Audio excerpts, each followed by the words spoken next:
Bonjour à toutes, bonjour à tous, bienvenue dans un nouvel épisode du Big Data Hebdo. Le Big Data Hebdo, c'est le podcast francophone de la data et de l'IA.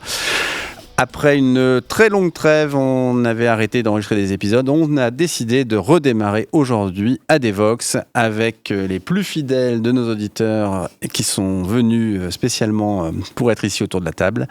Eh bien, on a plein de sujets à aborder avec vous et on va commencer par celui qui est peut-être en train de nous rendre possible la data souveraine, puisque je vais donner la parole à Quentin Adam. Bonjour, ça va bien ? Le Big Data Hebdo nous a manqué ? Ouais. Et puis, on est ravis de commencer avec un sujet comme ça avec toi. Ouais, bah écoute, ça se passe hyper bien. Je pense que si on montre les deux, ça marche. Nous, ça se passe hyper bien et du coup, la partie Big Data chez Clever est toujours en train de grossir, puisque tu as la partie Database as a Service chez Clever, ou sous les databases classiques, mais tu as la partie Materia. Donc la layer, en fait le système de layer qu'on a en interne est intéressant, ce qui permet maintenant les indexations et les index, parce qu'on a intégré Data Fusion dans le système de layer. Donc on continue à crawler en direction de faire un jour du SQL là-dedans. C'est important de rappeler ce qu'est FoundationDB et pour que vous n'êtes pas les seuls à l'utiliser, puisque vous avez quand même des grands noms de notre industrie que personne n'a pu oublier, qui sont historiquement des gros utilisateurs. Ouais, alors FoundationDB, c'est un projet qui est né à la base pour faire des systèmes planet scale, comme il disait à l'époque, qui est assez rapidement devenu une espèce de SDK pour faire des DB. Qui avait une spécificité, ils avaient écrit un système Actor à l'intérieur du C++ et une surcouche à C++ qui s'appelle Flow. Depuis, ils ont dit que s'ils avaient connu Rust à l'époque, ils avaient fait du Rust, mais c'en est là. Et surtout, il y a un système de simulateur à l'intérieur qui permet de simuler le fonctionnement d'un système distribué. En clair, dans Fondation, il y a un truc qui permet de dire, là, il y a telle machine, elle fait 30% d'erreurs ECC dans sa mémoire vive, celle-là, elle perd 20% de ses paquets, celle-là, elle s'arrête, elle se remonte, donc elle fout concrètement le bordel dans le clustering. Et donc, ça, c'est un système de simulation qui permet à Fondation d'être hyper carré. Mais Fondation en tant que telle n'est pas vraiment une base de données, c'est plutôt un paquet d'outils pour construire des bases de données, plus qu'une base de données. Et il y a quelques petites boîtes qui sont mises à utiliser, une boîte dont tout le monde a plus ou moins entendu parler, qui s'appelle Snowflake, Wavefront, c'est du Fondation. Et après, il y a une boîte spécialisée en tout ce qui est fruits et légumes aux États-Unis qui les a achetés. Une boîte s'appelle Apple. Vous avez peut-être entendu parler. Allez, voilà. Pour en revenir sur Snowflake, c'est là où il y a toute la métadonnée de toutes les tables Snowflake. C'est-à-dire que la donnée est stockée dans S3 avec un format type parquet ou quelque chose de ce goût-là, mais toute la métadonnée est dans des clusters FoundationDB. Et sur Apple, je crois que c'est aussi là où c'est intéressant sur Apple, c'est que c'est quand même quelque chose qui est utilisé à plein d'usages différents. Parce que c'est dès que vous stockez un fichier dans iCloud, dès que vous stockez un son dans votre iTunes Music, et ainsi de suite, tout ça c'est dans du FoundationDB. En fait, ils font tout dans des layers Fondation plus ou moins custom chez Apple. Et surtout, ils ont acheté la boîte. Donc au début, les gens de Fondation ont complètement disparu. Puis c'est un des rares projets de chez Apple qui est devenu un vrai projet open source avec une gouvernance réellement partagée, une vraie ouverture, enfin pas un truc qui est juste on jette du code par-dessus la clôture, ce que des fois un peu ce que fait Apple en open source. Et du coup il y a beaucoup de gros contributeurs à FondationDB. C'est un truc qui est assez utilisé maintenant chez Datadog, même s'il ne contribue pas tellement à FondationDB. Il y a un énorme contributeur aussi maintenant qui est OpenEye, qui est vraiment aujourd'hui à fond dessus. Donc toujours bien sûr Snowflake, Apple, etc. En fait, les gens qui ont des très gros problèmes de données, globalement finissent toujours plus ou moins par regarder ce qu'on peut faire avec Fondation. Et nous, ça fait très longtemps qu'on contribue. C'est nous qui avons fait tous les bindings Rust du truc. C'est nous qui avons fait à l'époque l'oracle temporel du machin. Et donc, nous, on continue d'un côté à contribuer à Fondation à nos modestes moyens, pour être très clair. Et de l'autre côté, on fait ce qu'on appelle des layers, qui est une façon de parler à Fondation, avec un protocole en général qu'on veut existant. Qui permet en fait d'avoir... En fait, ce qui nous intéresse, c'est on a le simulateur du coup, on sait que le système distribué est fonctionnel, parce que le système de simulation est beaucoup plus abouti qu'un Jepsen, par exemple. Afir a plusieurs fois dit « J'ai fait Jepsen en regardant ce qu'avait fait le système de fondation en simulation. » Et donc, il a dit qu'il avait eu du mal à péter le truc. Il n'a jamais essayé. En fait, il a toujours dit le système de fondation est... En fait, comme le système de fondation est complètement intégré à fondation, en fait, ça n'aurait aucun intérêt d'utiliser Jepsen. Enfin, ça n'a pas de sens, en fait. En fait, Jepsen, c'est le tooling manquant des autres, là où Fondation l'a intégré à l'intérieur de lui-même. Non, il n'a jamais réussi à péter ZK. C'est celui-là où il a essayé beaucoup mais pas réussi à le casser. Alors que tu peux casser ZK. En fait, il a réussi à casser ZK, il n'a jamais réussi à lui faire produire des erreurs de données. Alors que tous les autres, il a réussi à leur faire n'importe quoi. Et du coup, on a commencé par implémenter, nous, un truc qu'on appelle Materia KV. Donc tous les produits Clever autour de Fondation s'appellent Materia. Le premier, c'est Materia KV, donc on fait du key value, on utilise le protocole Redis. Alors ça c'est un problème produit. C'est moi, en tant que fondateur de boîte, j'ai dit à mes équipes, j'ai pas du tout envie qu'on aille se palucher 30 drivers dans tous les langages à chaque fois qu'on veut sortir un machin, parce que ça va devenir fou. Enfin, faut pas faire ça. Donc l'idée, c'est qu'à chaque fois, on prend un protocole qui existe et on le réimplémente dans Layer.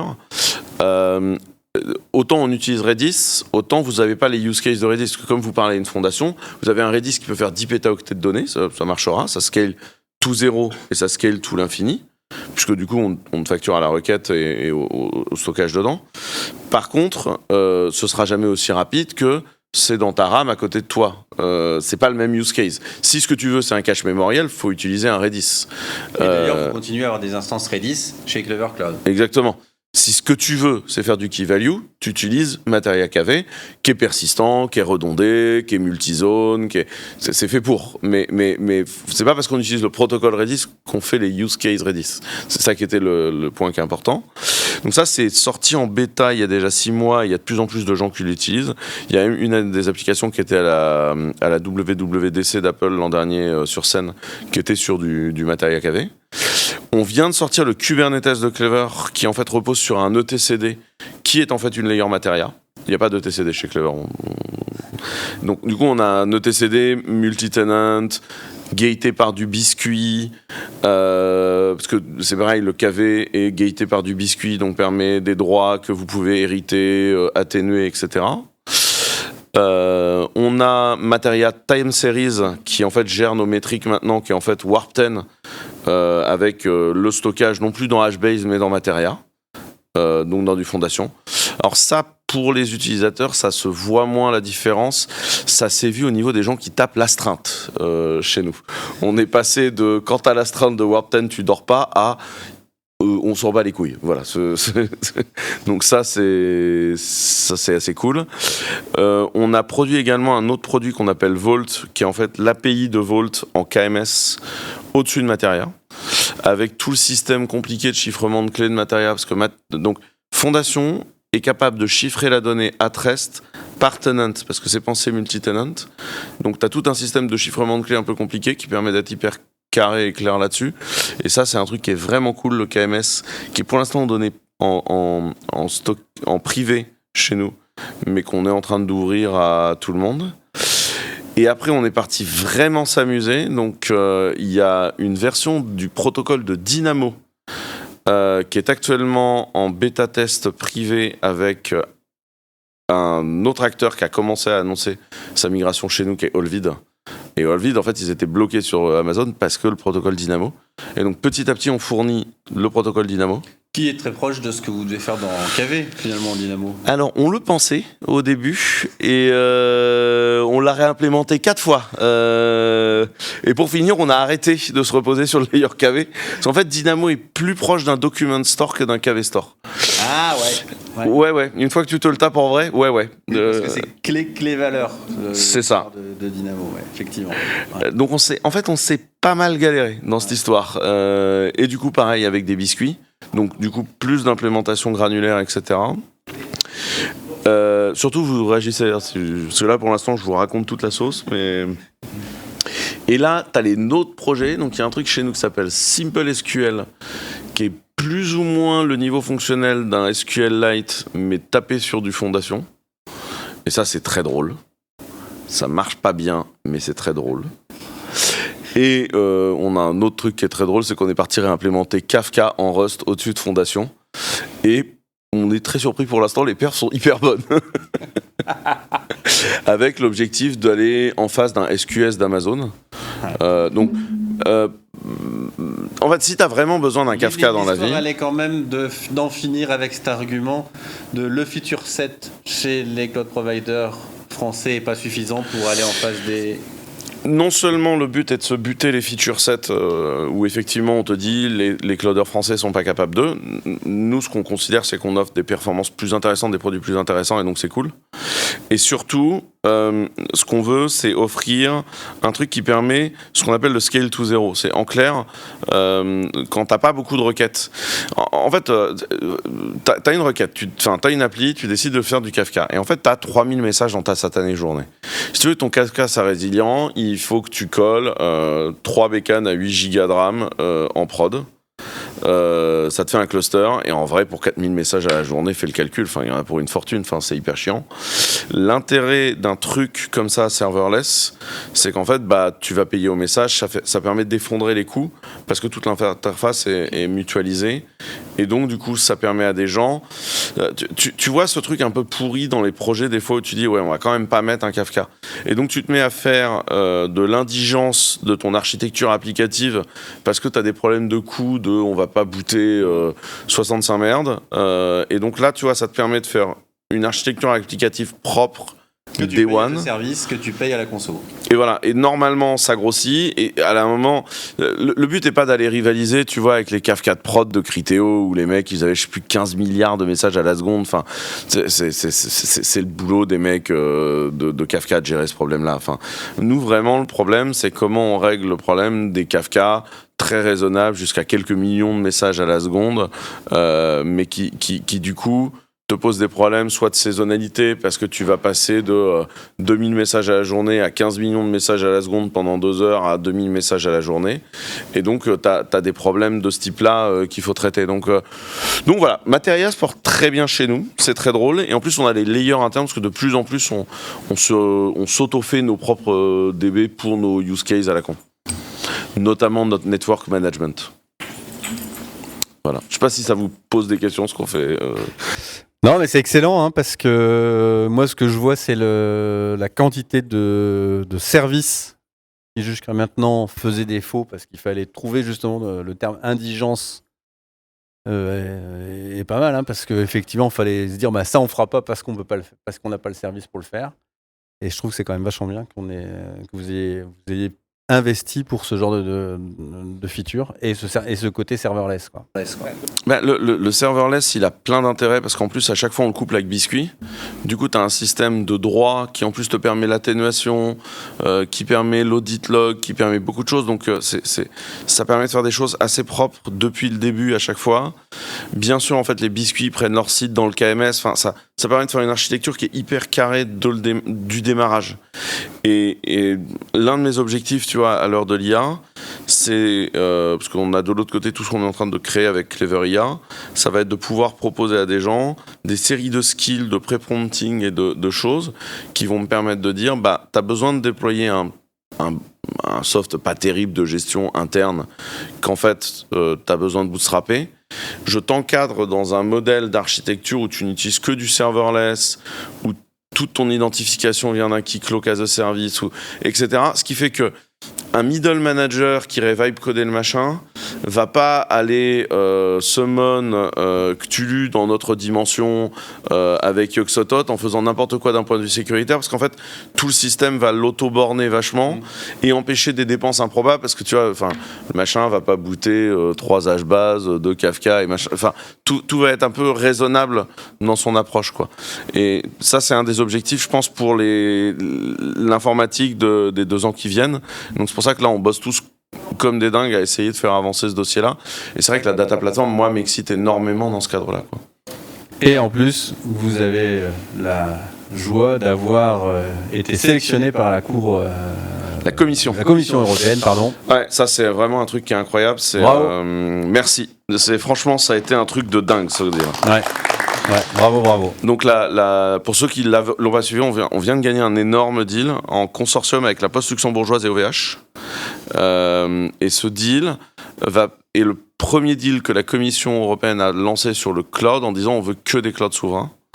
La Commission européenne dépense 1,8 milliard annuel dans les clouds publics. Donc ils avaient un gros enjeu et là ils ont décidé de commencer à investir dans les clouds européens. Et du coup il y a eu un très très gros marché. C'était compliqué de faire les réponses, ça a été un gros boulot, les équipes ont été incroyables et on a effectivement remporté aux côtés de quelques autres acteurs, mais il y a ce consortium qui se construit avec la vraie volonté de créer quelque chose d'européen et capable de grossir. Et je trouve que c'est génial et pour être tout à fait sincère, le serverless a joué pas mal dans la qualité de l'offre et la taille de l'offre qu'on pouvait offrir. Merci Quentin, c'est super. Jérôme, comme à ton habitude, tu vas nous parler d'un sujet qui pourrait paraître ancien, mais qui est un peu notre futur. Un sujet un peu historique et en même temps à la fois d'actualité, puisque aujourd'hui on parle beaucoup de facturation électronique. Et la facturation électronique, il y a des formats en fait qui sont assez définis, assez standardisés, notamment par l'ONU pour certains, donc qui sont des formats basés sur du XML, ils ont un format XSD qui est fourni. Et l'Europe a rajouté par-dessus une couche de règles métiers dans un format que j'ai découvert à l'occasion, alors qu'en fait il a été normalisé ISO en 2006, qui s'appelle Schematron. Alors Schematron, c'est un format XML qui permet de définir des règles métiers sur votre XML, qui sont un peu différentes de XSD, et c'est quelque chose que vous compilez avec une feuille XSLT pour le transformer en une autre feuille XSLT. Et la feuille XSLT résultat, en fait, va vous transformer votre document en XML en un rapport d'erreur, qui est un format XML. Je pense que ça se réécoute 3 fois ce que tu viens de dire. Voilà. Sans rigoler. En vrai, t'arrivais à vendre ce truc-là à des gens qui ont moins de 30 ans aujourd'hui. Alors, ce machin-là, le problème, c'est qu'en fait, ça t'est imposé par des gens qui pensent trop et qui ont trop de temps pour réfléchir et pour se faire les plans sur la comète.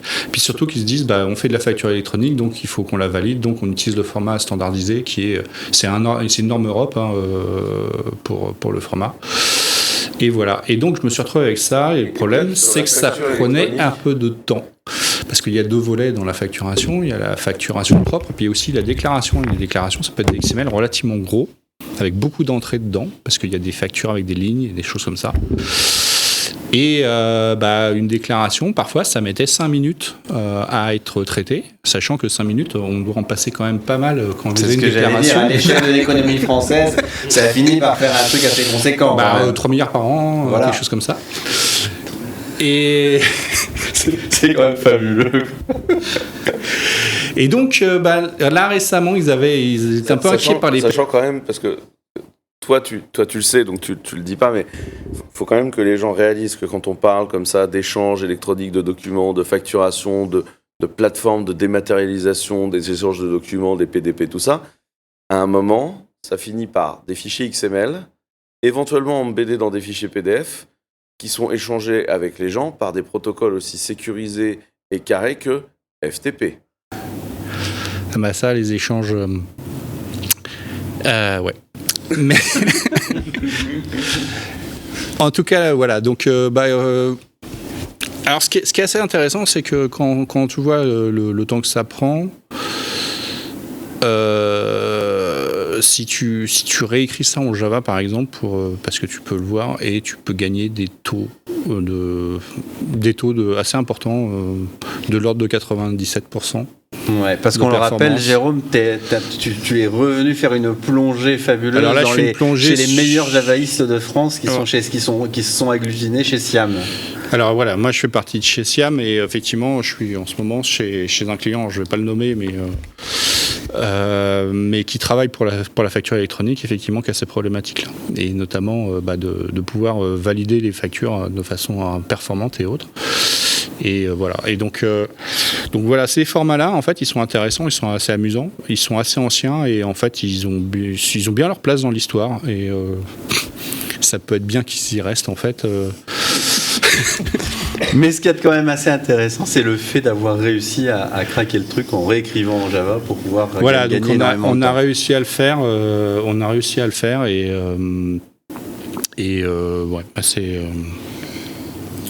c'était assez significatif en fait. Mais effectivement. Le problème, l'élément qu'il y a, c'est que on est sur un système qui est très généraliste, qui est très abstrait, et qui forcément n'a pas les mêmes performances que quelque chose qui est spécifique et qui est vraiment adapté pour votre besoin, pour le cas ad hoc. Et c'est plutôt ça en fait que plus le schématron en lui-même, parce que Schématron, si vous avez quelques factures, quelques éléments, ou même des XML de façon générale, s'il en reste, ça peut avoir un intérêt, mais c'est c'est quelque chose un peu du passé qui existe encore et qui est encore utilisé en fait, et qu'on peut optimiser relativement facilement. On retiendra le fait qu'il y ait des gens qui aient du temps pour réfléchir sur des trucs qui emmènent tout le monde dans le mur, et puis que... J'ai pas dit qu'ils emmènent dans le mur, mais c'est vrai qu'en fait ils font des choix qui sont très abstraits et qui sont après difficiles à mettre, à faire apporter et à mettre en application quand on a des volumes importants. Et du coup, tu fais quoi? Tu traduis le schématron en Java à chaque fois? Là, je l'ai fait une fois. Il y en a un que on l'a fait, mais et il y en a peut-être d'autres à faire, mais voilà. Tu peux faire un traducteur? Non, on a réécrit les règles. D'accord. Non, faire un traducteur générique, ce serait écrire un moteur en fait. Oui. Et alors, ce serait peut-être une solution, mais je pense que ce serait plus complexe. Et je sais pas s'il y a l'enjeu en fait, parce qu'aujourd'hui je pense pas que ce soit un format qui soit beaucoup d'avenir, et que l'effort de faire quelque chose de vraiment générique soit sachant qu'aujourd'hui on a quand même des moteurs XSLT qui sont performants par rapport à ce qu'ils savent faire. Donc on aurait eu aussi cet axe d'optimisation d'essayer de mettre en place ce moteur là, de l'optimiser à fond et autres. On est plutôt parti sur un cas plus simple qui est on va faire ça en Java.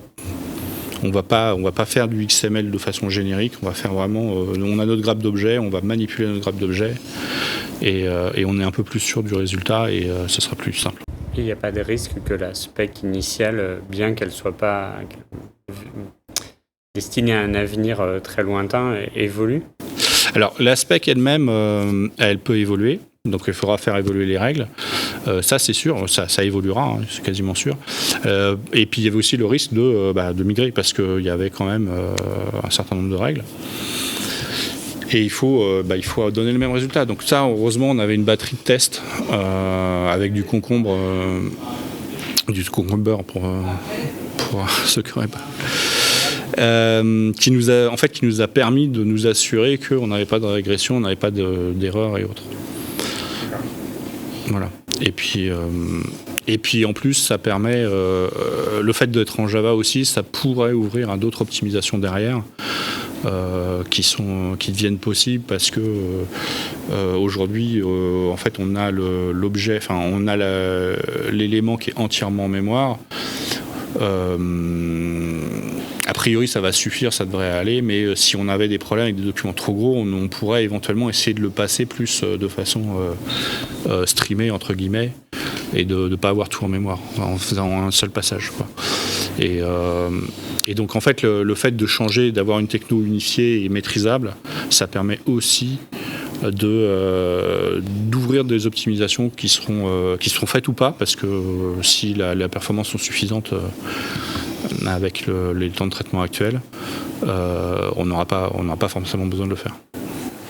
Mais est-ce que l'héritier de ce truc-là, en fait, c'est pas les espèces de moteurs de workflow maintenant un peu compliqués de cette validation de données, etc. Alors là, c'est vraiment validé. as des objets, enfin, t'as un document en fait, et tu dois vérifier que dedans il y a bien les éléments qui sont, que les dates elles sont pas dans l'avenir, par exemple, que les dates elles sont, que quand tu déclares pour une plage de date, les aimants à l'intérieur, leurs dates elles sont dans la plage, elles sont pas ailleurs, des choses comme ça, quoi. Donc c'est vraiment plus ça que vraiment tout un système de workflow. Après il y a tout un mécanisme de workflow autour. T'as un truc qui a été pondu par Amazon là-dessus qui s'appelle Smithy,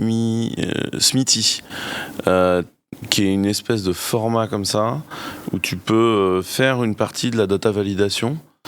Et le gros intérêt, c'est que le machin a été pondu pour être capable derrière de créer des clients d'API qui du coup font les tests avant d'envoyer la data. Et c'est eux, ils s'en servent entre leurs microservices. C'est pour ça qu'ils l'ont fait à la base. Et je sais pas si t'as le même set fonctionnel que ce genre de truc, mais c'est pas si mal foutu que ça, Smithy.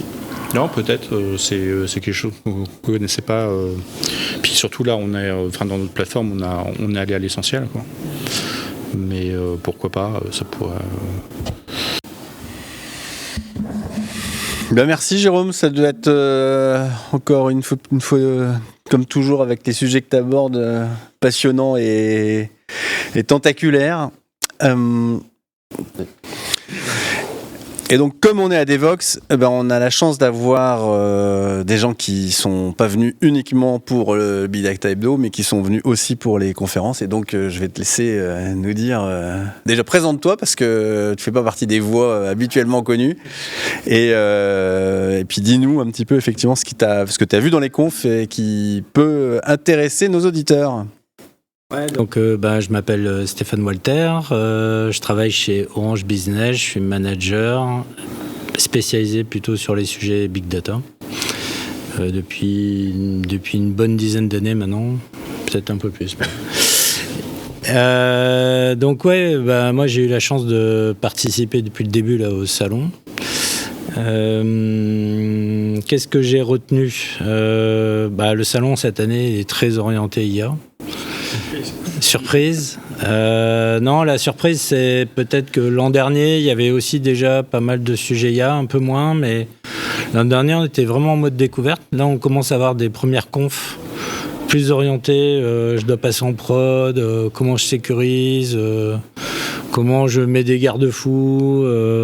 Et puis également, on a arrêté de faire des POC, qu'est-ce qui marche pas. Donc il y a eu pas mal de confs avec déjà des premiers ex. Alors soit sur les outils, soit sur la manière d'utiliser les modèles, etc. Donc c'était plutôt intéressant. Parmi les confs qui m'ont un peu surprise, une conf de Moody's sur les garde-fous dans l'utilisation de modèles... Alors plutôt dans des applications type chatbot, hein. Donc c'est pas très près de ce qu'on fait. Donc, mais bon, c'était intéressant. Donc c'est plutôt, je dois développer une appli front qui va intégrer du LLM au milieu. Si je ne fais que connecter mon front avec un LLM, forcément, il y a pas mal de biais. Ça peut bien se passer, mais ça va vite déconner assurément. C'est ça. Et donc, mais j'ai trouvé ça intéressant. Et puis, sur la durée de la conf, ils ont pu faire des petites démos et aussi donner pas mal d'orientations pour sécuriser, sur ce qu'il faut faire pour sécuriser en fait ce type d'application. En tout cas, c'était très bien présenté et j'ai trouvé ça hyper intéressant. Et puis, alors, carrément à l'opposé, assez loin de ce qu'on fait, mais pas tant que ça. Enfin, nous, on travaille des fois avec des objets connectés, mais on ne fait qu'exploiter les datas des objets connectés. On ne s'intéresse pas aux objets en eux-mêmes. Et là, il y avait une conf hyper intéressante sur une ampoule connectée.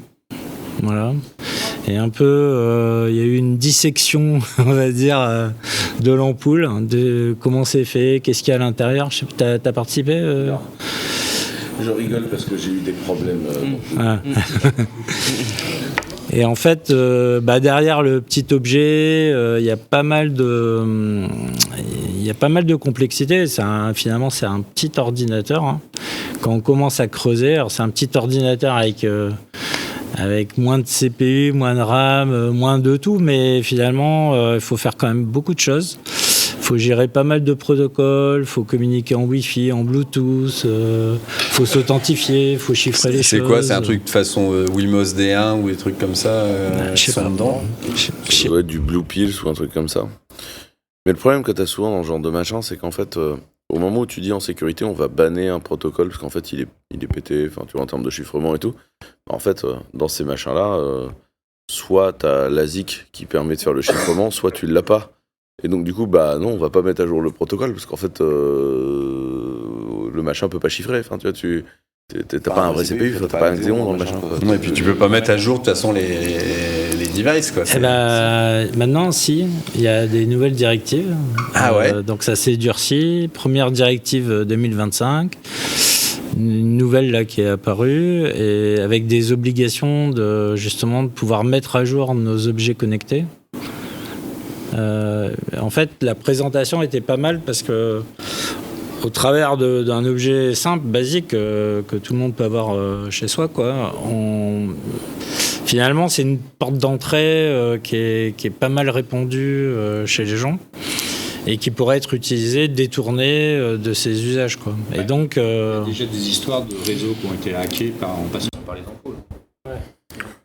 Les ampoules, les balances connectées, les caméras, enfin, nous, tu sais, on se prend le trafic des DOS dans la tronche.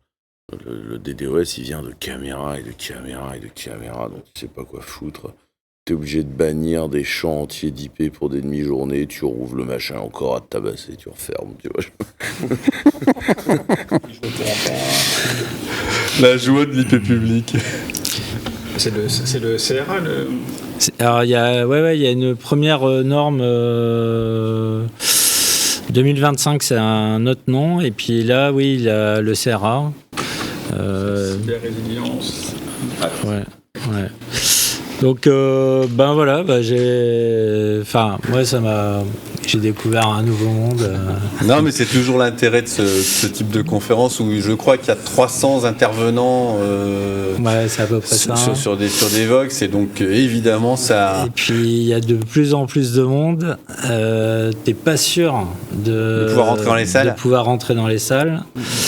Évidemment, comme tu as préparé le truc à l'arrache, t'as pas fait tout ton plan pour savoir si tu as le temps de passer d'une salle à l'autre, etc. Et donc des fois, tu te retrouves dans des confs que tu n'avais pas forcément choisi au départ. Et en fait, c'est assez intéressant des fois de se laisser guider comme ça par le flow. Cette petite sérendipité du ouais, parce que conférencier. tu peux être surpris par ce que tu vois, ce que tu apprends, etc.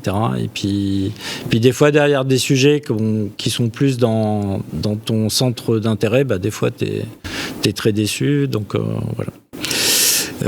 Et puis pour terminer, après il y a pas mal d'autres trucs qu'on a perçus un peu au fil de l'eau, qui nous ont moins intéressés parce que c'est des sujets sur lesquels on travaille déjà pas mal, mais finalement on perçoit ça un peu comme des confirmations.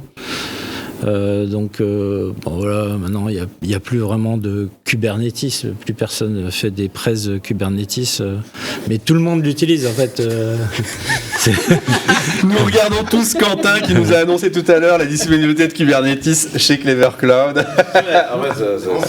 C'est pour ça qu'on l'a rendu, tu vois, c'est plus un sujet. Tu vois, c'est plus un sujet. Il y a le GitOps. Nous, on avait fait un choix il y a quelques années là, sur un projet de partir sur du GitOps. À l'époque, c'était assez novateur. Tu as toujours des questions de dire est-ce que je conseille bien mon client de partir sur ces choix-là, etc. Puis, un truc sur du Jujutsu. Ouais, voilà, ça fait partie des choses que tu es obligé de faire des choix. Et du coup, chez Git. D'accord. Les fichiers Git. Après, l'avantage, c'est que tu as les vidéos derrière. Pour pouvoir voir les Ouais, Oui, c'est oui. ça qui est bien aussi. Hein, C'est pas forcément pareil, mais c'est presque plus confortable. je pense qu'il faut commencer par les transcripts et demander d'analyser les transcripts et de regarder et de dire c'est quoi les segments de vidéo qui sont intéressants. C'est celle que tu n'as pas pu voir, que que t'as tu pas- vas pouvoir regarder en ligne. Celle que tu n'as pas pu voir, tu vas pouvoir la voir en replay. Et celle que tu as vue là, parce que tu pouvais pas aller dans une autre salle, et finalement tu l'aurais pas vue. Ça. Donc voilà, non mais toujours intéressant. Je sais pas, Cédric, si tu veux compléter. Non, ce qu'on me disait tout à l'heure, c'est que on confirme aussi qu'il est mis en avant, c'est le côté data as code. Enfin, nous sur la partie data en tout cas. Et infra as code, data as code, documentation as code qu'on pousse aussi en interne depuis un moment et qui se développe de plus en plus. Ouais, le BI as code qui est BI as effectivement un truc code, partout. qui est un peu lentement, mais en fait moi le BI as code il a eu du mal à prendre et je vois que avec l'arrivée des LLM Ça explose. ça explose. C'est ça, en fait. ça confirme. Je me suis intéressé à ça en fait. Ouais. Typiquement, moi j'ai regardé l'autre jour une conférence faite par les mecs de Motherduck. Alors à nouveau, je retourne dans mon tropisme habituel de Motherduck qui ont sorti un produit qui s'appelle Dives et qui en fait finalement tue des skills pour Claude et dans lesquels skills sont capables d'interagir avec le modèle de données qui est dans Motherduck et de sortir une application web très rapidement pour pouvoir faire ce genre de choses-là. Et finalement, on se rend compte que ce côté descriptif par le BI as code est un truc de fou. Et par exemple, Evidence, qui est cette BI as code, qui est des pages Markdown avec des balises spécifiques pour faire du SQL et pour faire des graphes dedans, aujourd'hui, ça se génère super facilement avec un LLM, quoi. C'est à peu près ça que je regardais, parce que la tendance, c'est on a le dev as code, le dernier bastion qui résiste encore, où on fait du clic-souris, c'est le dashboard, c'est la Restit, c'est la DataVis. Et donc là, des outils comme l'évidence holistique que j'ai vu permet justement de faire ça. Ça te fait du versionning, tu peux mettre de l'IA, tu peux faire la self-service si tu mets une bonne couche sémantique dessus pour que l'utilisateur qui n'est pas codeur, pas data, puisse faire quelque chose qui soit à peu près correct et pas dire des trucs faux. Donc clairement, pour moi, c'est la tendance qui remonte et qui va peut-être aller jusqu'à l'utilisateur final pour faire de la BI et peut-être même un jour ton DG qui parle à son téléphone et qui lui sorte un dashboard ou une analyse, tu vois, rien qu'avec la BI et puis boum, après il balance ça. Nous, on l'a vu avec Spooky, le bordel de Warp 10. Donc Warp 10, c'est la base de données Time Series. En plus, c'est du Warp Script, la fameuse notation polonaise inversée, ça te donne envie de crever. Sauf qu'en fait, l'arrivée de l'IA est là, tu vois. Ouais, Mathias, si tu nous écoutes, on pense bien fort à toi. Mais tu vois, arrivée de Claude Code, on a écrit une très bonne skills, nous, à Claude Code.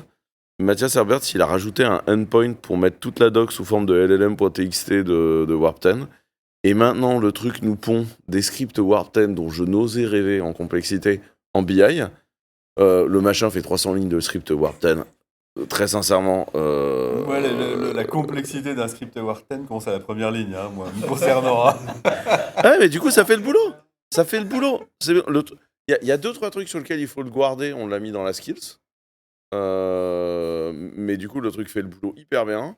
Les données sont hyper propres. En plus, tu as un produit d'auto-dashboard, machin.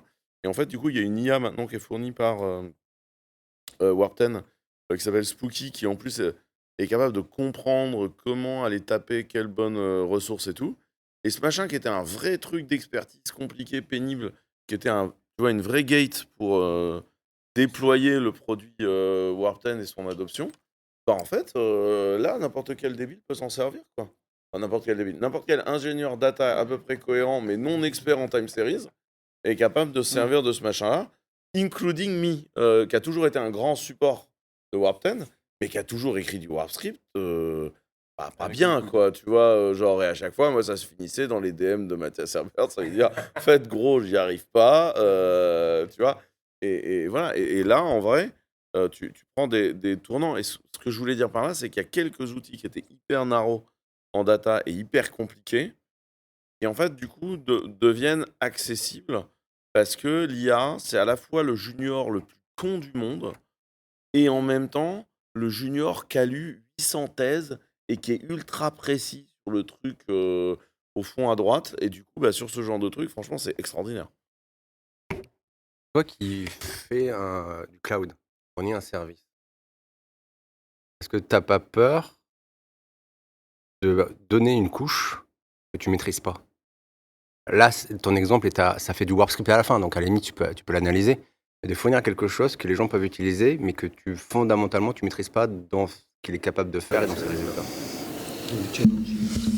Alors, en fait, mon métier depuis le début, c'est de faire du remote code execution as a service. Donc, si tu veux, j'ai toujours, moi, toute une partie de ce qui tourne chez moi qui est pas trop sous ma maîtrise, tu vois, avec un certain nombre de modèles de défense en profondeur où, par exemple, on ne donne pas les droits routes aux utilisateurs dans le pass de Clever.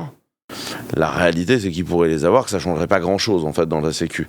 C'est plus que si on voit quelqu'un essayer de taper les droits routes, on sait qu'a priori, ce mec-là a des intentions discutables envers nous. Et donc, c'est une façon pour nous de se dire « faudrait peut-être qu'on regarde ce dossier ». La deuxième chose, c'est sur les services qu'on va fournir. Pour moi, en termes d'intelligence artificielle, ce qui se passe, c'est en fait, factuellement, le truc code quand même mieux que moi. Tu vois, enfin, soyons clairs, tu vois. 2, tu peux générer des tests unitaires, mais également des tests d'intégration comme jamais t'en as généré. Par contre, il faut empêcher la fameuse histoire du mes tests passent pas, je vais juste supprimer et nuquer les tests. Et t'as vu, les tests passent, tu vois, voilà. Donc ça, mais ça c'est des skills, c'est du process, c'est faire bosser plusieurs LLM ensemble. Et après, nous, on a la dernière case qui est de plus en plus, on fait de la simulation.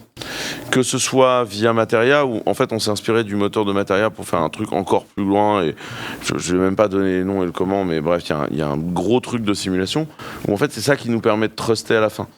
Et il y a une autre couche de tests qu'on peut faire passer entre les deux qui est agentique, où en fait, tu vois les espèces de cahiers de tests un peu pénibles sous Word qu'on filait aux mecs de la QA avant. C'est pas si vieux que ça, pourtant. Tu sais, je vieillis, hein. Tu sais, Clever a 15 ans, j'étais déjà là avant. J'ai juste une bonne skincare. Hein. Et non, mais en fait, tu vois, ces tests-là, en fait, alors, ça a du mal à se systématiser. C'est des fois un peu chaotique encore toutes ces parties-là, mais j'ai une assez forte confiance dans le fait que ça se généralise. En fait, t'écris des tests qui sont très fonctionnels. C'est-à-dire, t'écris, l'utilisateur va cliquer sur bidule, machin, et en fait, c'est un agent qui fait du computer use à différents effets, en essayant de faire tomber le machin. Et bon an, mal an, à la fin, plus les rapports d'audit, plus les couches de machin, ça se passe pas si mal. Si tu fais juste genre, je ship du code et j'envoie, admettons, je suis pas très en confiance.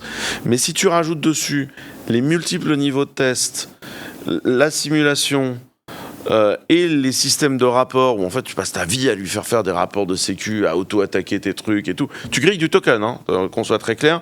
Si t'es là pour faire de l'économie, t'es mal barré. Tu fais des économies sur le global. En fait, au final, je suis plus en confiance que ce que je faisais avant. Et il y a un autre truc, c'est que si j'ai moi-même tabassé avec tous les LLM du marché mon soft, vu que les mecs qui vont m'attaquer, il y a de fortes chances pour qu'ils utilisent les mêmes outils. Il y a de fortes chances pour que les mecs essayent à peu près les mêmes choses et que voilà, tu vois. Donc, okay. mais par exemple, je vous dirai pas sur quel soft interne de Clever. Nous, on a demandé l'accès à Mythos, on nous a filé un accès à Mythos. On l'a utilisé une demi-journée, on a trouvé 80 0D. Bon. Ouais, c'est quand même assez dingue cette histoire de Mythos quand même. Alors, on a trouvé 80 0D. On les a corrigés, c'est parti. Mais oui. Mais en fait, si j'ai bien compris, le modèle, il y a 503 trillions de paramètres. Donc oui, bien sûr, c'est le meilleur chercheur en sécurité que t'aies lutté contre ta vie. Et oui, bien sûr, le machin va te tabasser, il va tout tester. Donc. Mais indépendamment de la sécurité, le problème de perte de compréhension du système. Je fais référence à un article qui a été publié sur le Slack là, d'un Diosmani qui juste recite plein d'autres recherches. Il appelle ça Comprehension Depth, je crois.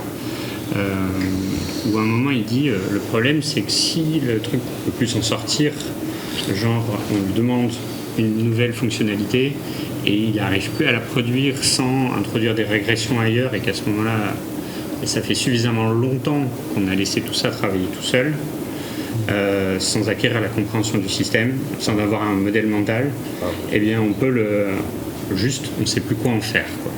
Et là, on a tout de suite une dette qui devient gigantesque d'un coup. Sa thèse à lui, dans l'article, c'est de dire aussi la dette technique à laquelle on était habitué jusqu'ici, elle se matérialisait à des moments. Il y avait la CI qui se mettait à dérailler, il y avait ajouté la moindre fonctionnalité, ça prenait 3 semaines au lieu de 2 jours. Enfin, il y avait des signaux qui arrivaient pour ça. Et là, lui, sa thèse, je ne sais pas si c'est vrai ou pas, mais c'est qu'à un moment, ça arrive avec un plafond très fort tout de suite, dans le cas des modèles d'IA. Et ça, je me demandais si toi, tu avais eu l'occasion de... Alors, la première chose, c'est les systèmes d'information, le système d'information un peu large dans lequel, pour finir, tout le monde nage un peu. Ça existe dans beaucoup d'organisations assez larges. Et donc, tu vois, ta capacité à comprendre ce que tu fais n'est pas si large que ça. Alors, je partage le risque. Pour l'instant, on l'a que moyennement. C'est-à-dire qu'on arrive encore à se rendre compte, quand on pense que le truc fait n'importe quoi. On écrit vraiment beaucoup à l'IA chez Clever en ce moment. Ce qui est assez étonnant, c'est qu'à chaque fois que j'ai pensé l'avoir gaulé, tu vois, en lui disant, mais gros, je t'ai demandé d'implémenter ça, c'est pas implémenté. Il m'a dit, alors oui, parfaitement, mais c'est marqué dans l'issue machin, en fait. Si t'avais été lire, je sais, et ça fait partie de la to-do list. Et donc, en fait, il n'avait pas complètement déraillé, dans le sens où il avait acknowledgé qu'il y avait ce problème-là. Et ce que j'essaye de mettre en place en boucle de feedback actuellement, même si je n'ai pas eu de résultat concret dessus, mais je donne une idée quand même parce que c'est intéressant, c'est que j'ai un autre LLM qui prend tout le code. En fait, c'est parti d'un autre truc. J'ai pris des LLM qui prennent tout le code et qui tapent la doc et qui disent genre où est-ce qu'on est conforme entre entre la doc et le code. Tu vois ? Et notamment qui m'ont sorti en fait il y a telle et telle feature qui a été implémentée en Scred il y a 3 ans, on les a jamais collés dans la doc, ça pourrait intéresser du monde, et tu vas voir le développeur qui l'a fait et qui lui a fait ah ouais genre, j'ai oublié de le dire, enfin grand classique chez Clever. Je débarque et je fais mais tu es au courant que les mecs des sales demandent ça en boucle depuis 2 ans, et ah ouais mais tu sais je lis pas toujours ce que disent les mecs des sales. Niquez-vous. Avec un peu de bol, t'as des trucs qui ont été développés plusieurs fois. Pas trop, en général, parce que c'est à peu près toujours le même endroit où il fallait le faire, le mec a débarqué et a fait ah voilà. Donc il y a ça. Non, ce que j'essaye de faire, mais ça merdouille allègrement pour l'instant, mais je pense que c'est une bonne stratégie. Je donne à du fresh LLM le code en lui disant est-ce que tu peux m'en écrire les specs. Je versionne les specs du code et ensuite je demande à un autre LLM de me donner les divergences de specs en disant est-ce que tu peux te réveiller au moment où il y a un truc qui a l'air compliqué, qui a l'air d'être une mauvaise idée et où tu penses qu'il faut qu'un humain aille voir ce qui se passe. Pour l'instant, le machin n'a jamais rien trigger, sauf sur une base de code qui est complètement générée et qui est machin, mais qui est sur laquelle il y a régulièrement des régressions et tout, mais qui est très compliqué et sur lequel on a pris des assets qui sont compliqués. Mais les trucs ont été faits propres avec, tu sais, les frameworks de spec, les OMI-spec, les machins, etc. Pour l'instant, se comportent globalement bien dans le temps de ce qu'on voit. Ça ne veut pas dire qu'il n'y a pas de régression, ça veut dire que les régressions sont chopées de façon normative par les différents niveaux de test jusqu'à présent. Ou sont effectivement dans une issue à te dire écoute, je l'ai pas fait. Genre, pourquoi tu l'as pas fait? Moi, je sais pas, je me suis dit que ce serait une session plus tard. Des fois, il fait des trucs comme ça où tu dis mais pourquoi tu te touches là? On avait dit que tu faisais ça. Tu les héberges, les LLM? Alors, pour être tout à fait franc, non, parce que Clever a fait le choix il y a quelques années qu'on n'achetait pas de GPU. Parce que moi, j'ai pensé que les GPU étaient le business model du Futuroscope. Je vais expliquer cette phrase, elle a toujours fait beaucoup rire et voilà. Quand tu fais un parc d'attractions, tu mets 10 ans à amortir une attraction. Et donc en fait, quand ton attraction c'est le tonnerre de Zeus, je sais pas d'Astérix, ce que tu vends aux gens pendant 30 ans, c'est Astérix. Et Astérix, il bouge pas globalement pendant 30 ans. Quand tu vends le futur, tu as un problème, c'est que le futur tel qu'on l'imagine en technologie, bouge à peu près tous les 18 mois. Et du coup, quand t'en as pour 10 ans d'amortissement, t'as un problème. C'est pour ça que maintenant, le Futuroscope te vend Arthur et les Minimoys. Plus que on va te présenter une nouvelle technologie. Et si tu veux, moi, la façon dont j'ai vu le modèle des GPU, c'est j'ai fait, ok, donc Nvidia va me sortir une carte tous les 18 mois qui fait x2 de perf. Mon modèle financier, le modèle financier d'à peu près tout le monde, c'est de les rentabiliser en 3 ou 5 ans. Et ils ont un yield time de livraison aux alentours de 40 semaines. Ah bon. Je suis pas serein, tu vois. Ça te laisse globalement 10 mois d'utilisation d'un truc qui est au top du marché. Voilà, et la question c'est est-ce que je vais vraiment pouvoir le rentabiliser dans la suite ou pas? Est-ce que les cartes d'inférence spécialisées qui seront beaucoup moins chères à faire tourner vont arriver suffisamment vite? Est-ce qu'on aura adapté les modèles machin? Beaucoup d'aléas. Donc quand tu t'appelles Scaleway et que tu as la carte bleue de Xavier Niel, tu peux te permettre de jouer, tu vois. Quand tu t'appelles Clever Cloud et que tu as la carte bleue de Quentin Adam, le jeu peut devenir assez rapidement moins drôle. Quand tu t'appelles Elon Musk, tu l'envoies dans l'espace. Quand tu t'appelles Elon Musk, t'as d'autres problèmes et puis t'es le troisième client d'NVIDIA Monde, t'as pas les mêmes conditions de livraison, t'as pas les mêmes conditions de contrat, t'as pas le... Ouais, mais t'as toujours le même problème de rentabilisation de ton data center. Oui, mais t'as pas acheté au même prix, pas aux mêmes conditions, pas au même problème, et t'en as acheté tellement que t'es capable d'en faire d'autres trucs. Non, mais t'as des coûts d'envoi dans l'espace qui sont beaucoup plus chers. Oui, mais puis t'as un énorme Ponzi scheme à faire tourner et acheter des cartes. Enfin, t'as pas les mêmes problèmes dans la vie. Ah oui, tu t'appelles Bezos, par contre, tu les as même limite, elles sont livrées avant qu'elles soient fabriquées. Alors, pas tant que ça pour Bezos, parce que Bezos, tu sais, ils ont toute leur gamme de plus spécialisées, Inferentia, Trenia, et du coup, Nvidia est un peu frileux sur AWS. Ouais.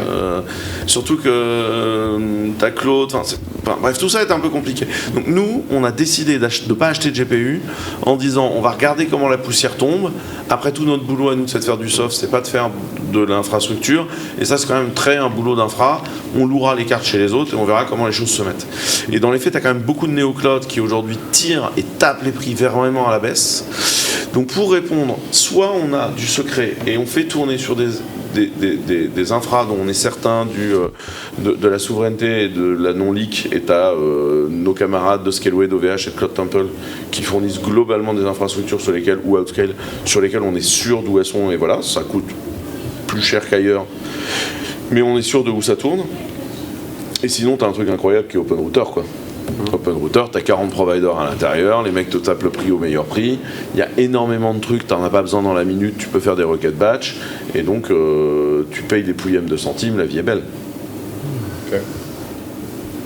Voilà. Donc voilà ma réponse sur est-ce que je fais tourner moi-même? Après, comme tout le monde, est-ce que j'ai joué à déployer sur mon Mac mes petits modèles, machin, tout ça? Oui, bien sûr.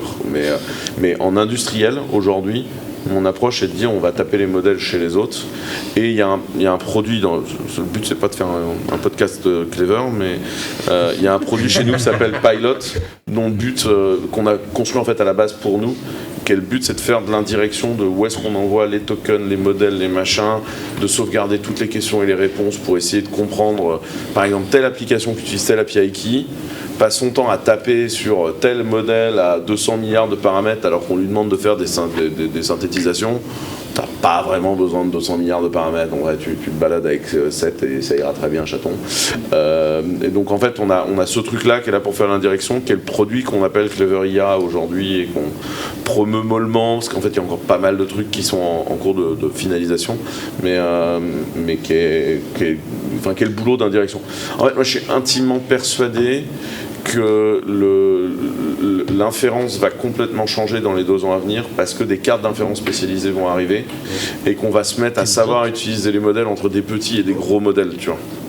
Ouais, c'est ce que Grok a fait. Chez Nvidia. Alors Grok avec un Q. Oui, vous avez Grok, Grok avec un K, c'est LOL. Ouais. Grok avec un Q, ils font des cartes dédiées d'inférence. Les puces, et c'est Nvidia qui avait racheté, entre guillemets, qui fait les... Un partenariat, on t'a dit. Oui. Je pense qu'à la SEC, il y a une bande de mecs qui regardent le truc et qui font on va vous niquer. On va vous niquer votre mère. Sauf que pour l'instant, ils l'ont pas fait et ça se répand vachement. Je crois que c'est Meta qui avait commencé avec ce montage à la con. et qui maintenant sont produits avec NVIDIA. Ouais, donc on va peut-être expliquer aux auditeurs le montage à la con qu'on est en train de dire. Globalement, Groq donc faisait des trucs d'inférence, des cartes spécialisées d'inférence. Ils n'ont jamais trouvé leur marché. Du coup, ce qu'ils ont fait, c'est qu'ils ont fait de l'inférence as a service en token as a service. Ils adaptaient les modèles, ils bricolaient, ils les déployaient. Puis, en fait, lancer une boîte de semi-conducteurs au début, tes cartes, elles ont quand même pas de gueule. C'est un enfer à déployer. C'est très manuel. Enfin, moi, je me tape le déploiement des cartes des innovateurs européens dans mes infrastructures. Tu vois, on t'envoie une puce et on dit déploie-la, et tu fais mais elle est pas sur une carte, chaton. C'est une puce. Bon, oui, bah tu fais une carte fille. Mais oui, je vais écrire une carte mère, j'ai que ça à foutre. Donc t'as des trucs un peu compliqués comme ça qui peuvent être en jeu. Et en fait, donc eux, ils avaient ce business-là où ils avaient ces trucs-là. Et Nvidia a fait un partenariat avec eux, où les équipes d'ingénierie sont parties chez Nvidia, les plans de la future puce vont être produits par Nvidia et vendus sous le nom de Groq, mais vendus par Nvidia. Le CEO est parti chez Nvidia, il y a un nouveau CEO qui a été vendu. Le partenariat rapporte 30 milliards à Groq qui a été redistribué aux actionnaires. Mais c'est un partenariat, ils n'ont pas racheté la boîte. C'est très important que vous mémorisiez ça. Et donc, c'est clairement pour essayer de contourner la loi sur les antitrusts et donc la construction de monopoles aux États-Unis. C'est un foutage de gueule absolu de la loi. Et la question, c'est est-ce que la SEC va se laisser pisser à la gueule là, parce que c'est quand même vraiment ça que les mecs sont en train de faire. C'est un foutage de gueule absolu. Ou est-ce que la SEC va leur coller un procès parce que c'est un procès de création de monopole illégal manifeste qui doit avoir lieu. Et si la SEC ne le fait pas, ça pose un autre problème, c'est que les États-Unis ne respectent pas leurs engagements au sein du traité de la World Trade Organization aujourd'hui, ce qui ne serait pas une première dans le cadre de la construction de monopoles dans le secteur du digital américain. Et puis c'est un peu dans l'air du temps chez les Américains. Oui, depuis un an. Depuis leurs engagements. Ouais. Voilà. Non, surtout la WTO, là, il s'assoit dessus. J'avoue qu'il y a à peu près un an, quand les Chinois ont débarqué à la World Trade Organization en disant « On voudrait vous faire un rappel sur le capitalisme », c'était drôle. Tout le monde s'en foutait, mais c'était drôle. L'hôpital qui se fout de la charité, quand même. Une petite question, là, peut-être pour tout le monde, là. En termes de modèle économique, comment vous voyez les choses au niveau de l'IA, là ? Pas bien. Pas bien. Comme l'a dit Quentin, aujourd'hui, tous les mecs subventionnent à coup de levée de fonds ton utilisation et tout ça. Et d'ailleurs, pas plus tard qu'aujourd'hui, notre ami Nicolas nous a envoyé une petite news sur l'augmentation des coûts de Claude. Parce que justement, ce n'est plus rentable et à l'usage que les gens en font, c'est eux qui payent et ça n'est plus soutenable. Donc les vrais coûts vont arriver et vont faire très très mal parce qu'une fois qu'ils nous ont verrouillé sur l'usage des IA, c'est pas 10 € par mois qu'on va payer, c'est 100 € qu'on va payer par mois. J'avais cru comprendre que les plans à 20 € étaient vraiment 200 €. Les plans à 20, c'est les plans à 200. C'est l'ordre de grandeur, que j'avais entendu. Les plans à 200, c'est des plans à 500 ou 600. Tout à fait. On part du principe. J'ai entendu 5000, moi. Moi, j'ai entendu 5000 sur les plans à 200. Mais en gros, le plan à 20 € va disparaître. Mais de toute façon, dans 2 ans. Quoi. De toute façon, Il va pas disparaître parce qu'il n'est pas lié à des usages d'écriture de code qui sont extrêmement consommateurs. C'est ça. En vérité, pour écrire ton CV, le plan à 20 € il est très bien pour répondre. Mais à en des fait, mails, très bien. en fait, t'as ce gros truc où le range, il va de ceux, comme tu dis, qui font résumer 5 mails dans la journée et réécrire 3 autres mails dans la journée avec leur plan à 20 €. Et dans lequel cas, je pense que c'est une histoire rentable pour Claude. Et ceux qui avaient mis des agents type OpenClaw qui pompaient le truc à mort, là, pour le coup, c'était même s'ils avaient un plan max à 200 balles, ils éclataient complètement le modèle économique. D'où le fait qu'ils aient fermé le robinet. Et je pense qu'on n'est pas. Même c'était sur la le première vague. Ouais. Sur le développeur aujourd'hui, combien de développeurs max leur plan 200 Puis pour être très franc avec vous, moi j'en ai 2. Au milieu de la semaine à peu près, j'ai niqué mon premier plan. Je passe au deuxième. Le plan du matin et le plan de l'après-midi, c'est ça Ouais, c'est un peu ça. Ouais. Mais tu vois, regarde, mais les usages agentiques, en fait, c'est juste que le code, on est les premiers usages agentiques violents en termes de tokens. Mais si tu fais du cloud cowork, comme j'ai le plaisir immense d'être CEO, moi, il y a des fois, je fais des documents Office et ce genre de trucs, tu vois. Et du coup, tu fais du Excel, par exemple, dans cloud cowork. c'est incroyable. Genre, pour la première fois de ma vie, j'ai vraiment un esclave dans Excel à qui je dis tu veux pas me rajouter les summarisations par quarter et me faire la simulation avec la TVA argentine, il te le fait. Genre, et il a pas tort, et les formules sont bonnes, et voilà, enfin, franchement, c'est incroyable. Par contre, ça, en fait, ça bouffe pareil du token de dingue. En fait, c'est le mode agentique qui bouffe un token dingue. Et donc, ce qui va se passer, c'est qu'on a tous besoin de plans plus gros. Mais la réalité, c'est qu'en fait, le coût de l'IA va dropper parce que... Alors d'abord, il faut comprendre un premier truc. L'IA, aujourd'hui, c'est codé avec le DERSH. Mais quand je vous dis avec le DERSH, j'ai vu des trucs incroyables. Moi, il n'y a pas longtemps, je suis passé chez les potes de ZML. Ils venaient de trouver un bug. Tu avais 2 librairies de chez AMD. Et tu avais la librairie 1 qui devait appeler la librairie 2. Et en fait, elle oubliait de passer un paramètre dans le call. Et le paramètre, c'était globalement le nom de la carte. Enfin, c'était vraiment un truc bidon, quoi. La différence était de x10 en perf entre les deux. Donc, il y a plein de trucs comme ça, en fait, dans l'IA où, en vrai, tout le monde se trace et on verra, quoi. Mais parce que t'as vu les mecs se tirent la bourre. C'est des chercheurs aussi.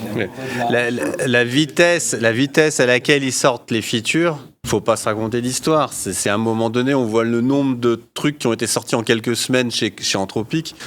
Il y a évidemment des trucs qui foirent. Chez OpenAI, enfin, Anthropic sort un truc, OpenAI veut réagir, les mecs sortent un truc, tagada. Puis, en fait, en vrai, ils en ont plein du fric. Enfin, tu vois, ils sont noyés sous le pognon parce qu'il faut gagner la guerre, tu vois.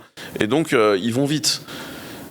De l'autre côté, t'as les Chinois qui distillent comme des bourrins tous les modèles. Enfin, tu vois, Kimi MK2, les mecs arrivent, se cachent même plus de te dire, ouais, on est en train de distiller Claude comme des salopards. Enfin, les mecs s'en foutent, tu vois. Et en fait, de l'autre côté, ce qui se passe, c'est que le semi-conducteur, parce qu'un GPU, c'est vraiment pas fait pour faire ça, quoi. Donc, le semi-conducteur adapté à faire de l'inférence va être à un moment disponible. Et là, les coûts, on va diviser par 80, 400, nous, les projections qu'on a, elles sont délirantes. Et donc, du coup, tes coûts vont dropper. Et donc, ce qui va se passer, c'est que oui, on va probablement augmenter les coûts de l'IA, un peu. Mais regarde, on est quand même nombreux à être des seniors développeurs autour de la table.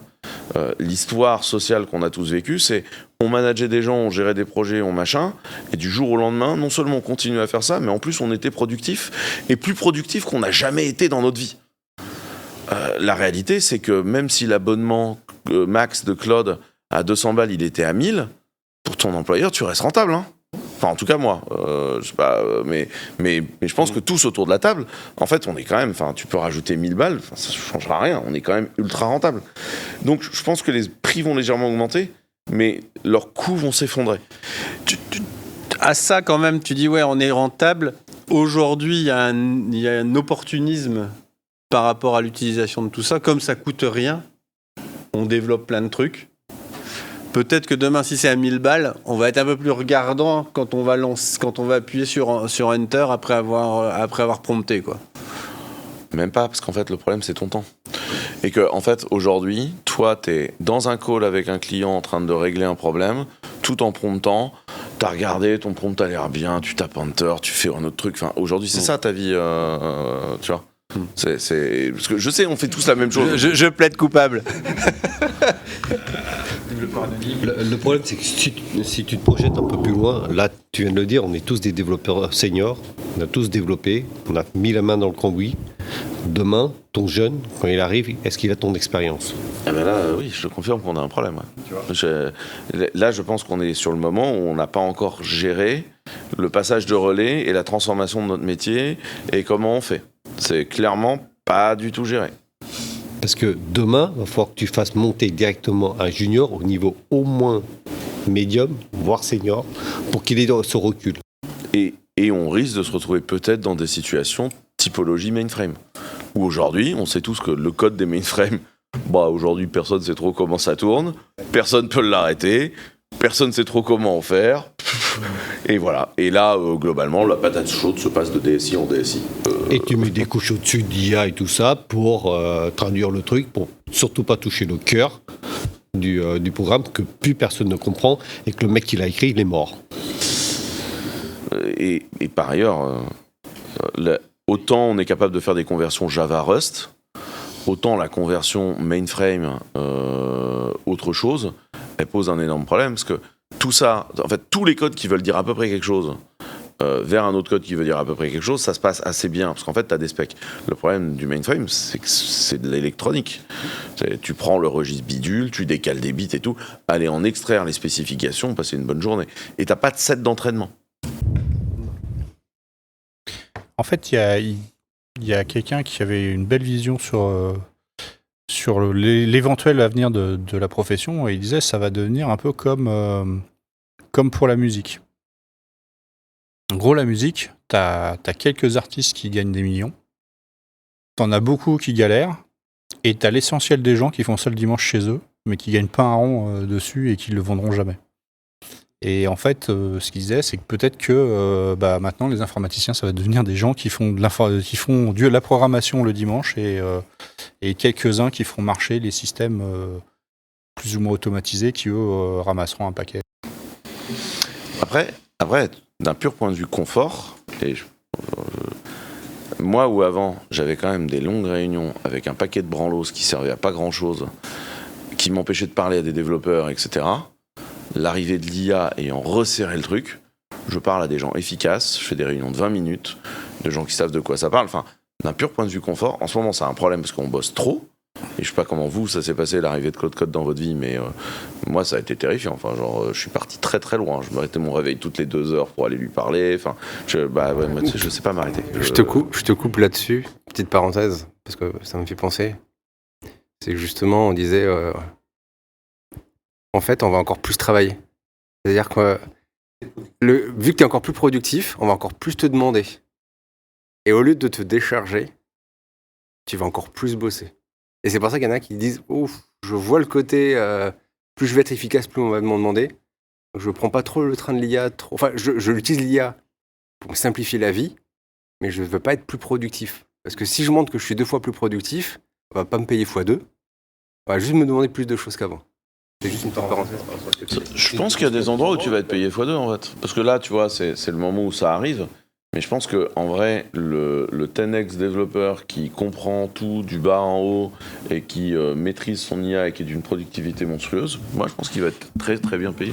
Ouais, je pense que ceux qui se vendent au forfait aujourd'hui, alors les clients ne sont pas dupes, hein. Ils vont négocier le prix des forfaits par rapport à des ensembles qu'ils achètent plus fortement, mais celui qui est vraiment bon et qui sait bien l'utiliser, il va être pour le coup beaucoup plus productif et beaucoup plus rentable de ce point de vue-là. Par contre, c'est vrai qu'effectivement, ceux qui sont dans une relation horaire en régie ou au TJM, là, c'est clair que le niveau d'exigence qu'on va avoir en termes de productivité vis-à-vis d'eux, il va être super important. Et c'est d'ailleurs ce qui a causé le crash des boîtes de conseil type Accenture et des trucs comme ça il y a 2 semaines, si je me souviens bien. Ah non, mais il va y avoir... Enfin, là, on est en train de réorganiser complètement toute la chaîne de valeur de la production intellectuelle. Va y avoir des tas. Et tu vois, on parlait de comment la bulle... Il y a une bulle.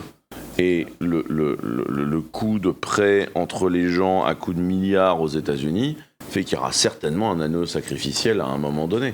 Et je pense qu'il y a une des boîtes au moins qui va péter au moment, etc. Mais c'est comme la bulle Internet. C'est-à-dire qu'au moment où ça va péter, ça dépend. Pour moi, il y a deux maillons faibles dans l'opération qui sont compliqués.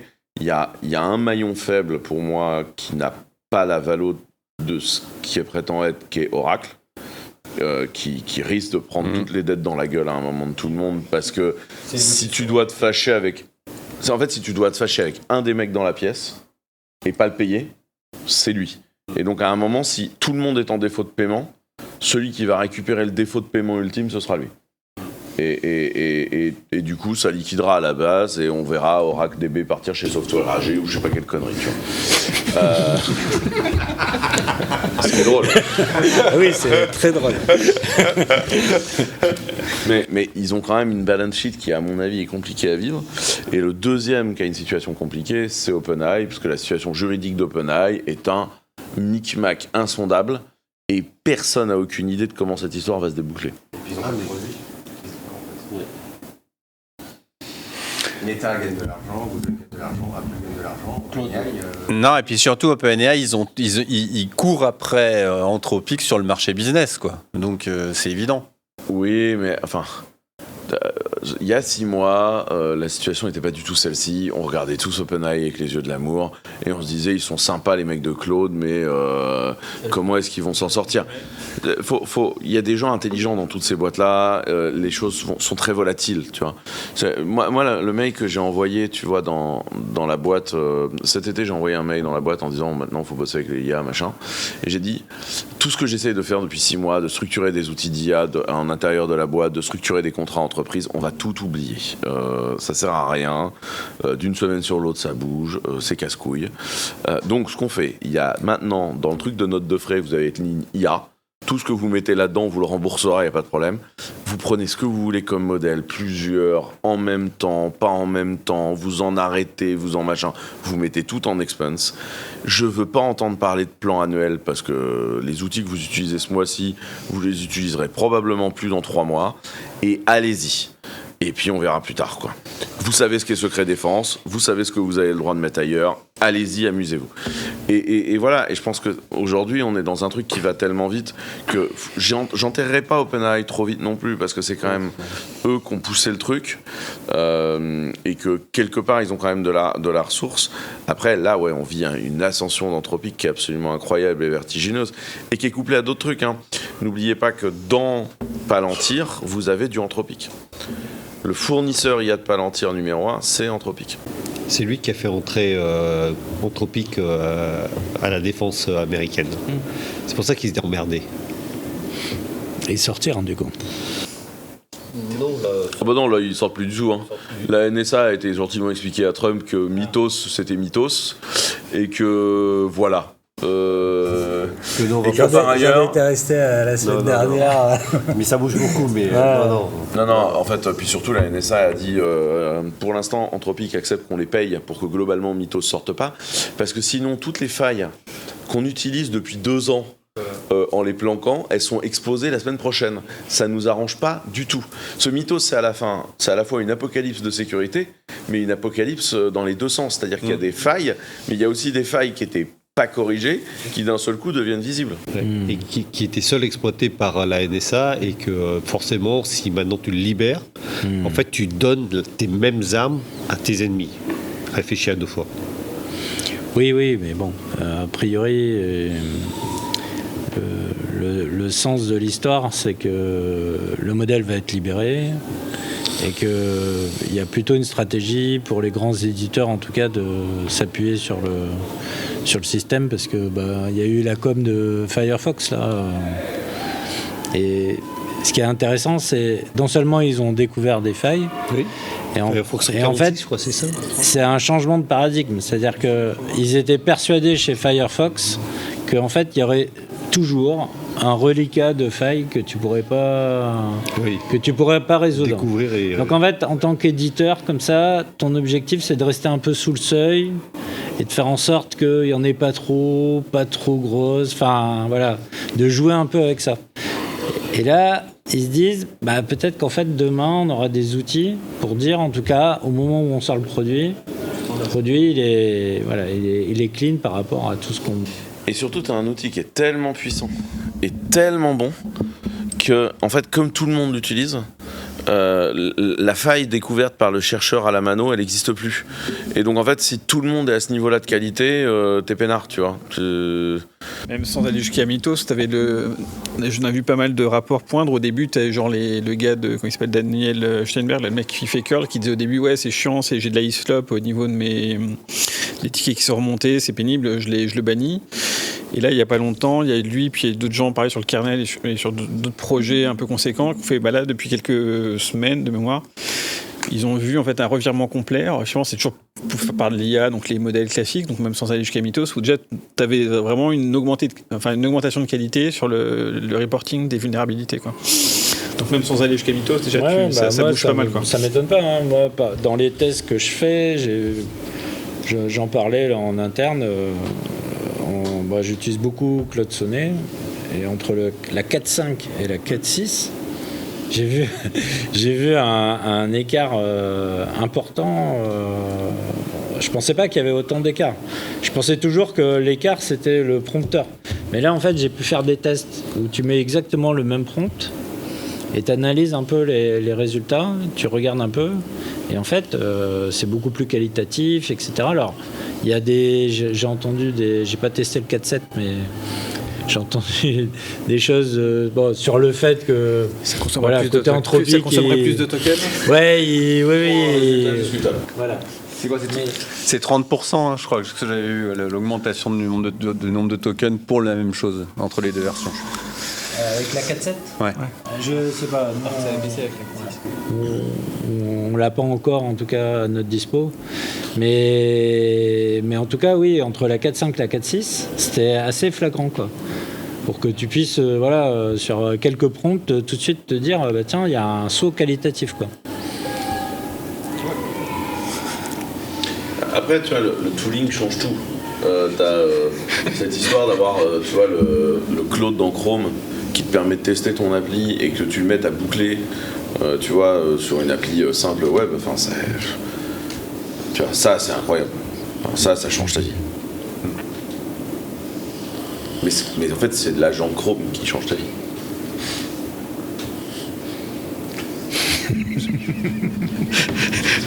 En fait, t'as Vincent, pour ceux qui sont pas dans la salle, t'as Vincent tout à l'heure qui essaie de faire l'épisode. Et à chaque fois qu'un mec parle, il le regarde en disant « Qu'est-ce que je fais ?»